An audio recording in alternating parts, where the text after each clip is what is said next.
Ang halo-halo.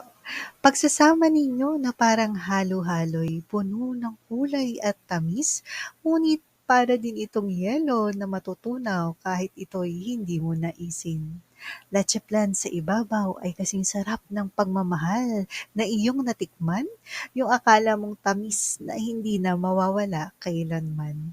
Pagmamahal na sana ay pinag-iinit, ngunit naging isang malamig na yelo at parang tamis ay biglang naging mapait. Ubing nasa ibabaw na sobrang lagkit, pagmamahal na sana ay hindi na kailangan pang ipilit. Hugot quotes po muna tayo at talaga naman po ito ang pinakamasarap na merienda dito sa atin ano, sa Pinas, ang halo-halo at paborito ng mga Pinoy. Kasi mura na 'di ba at napakadali pang gawin kung gusto niyo na sa bahay kayo magawa at isa na rin sa mga ah, pagkain na inihahain natin lalo na at magkakasama ang buong pamilya 'no. Kasi, ito yung kinakain habang nagkukuwentuhan kayo 'no, 'yan. So, napakasarap na ka-bonding nga, ika nga. Ayan, kain po at, ingat po tayo 'no, kasi talaga naman tag-init na.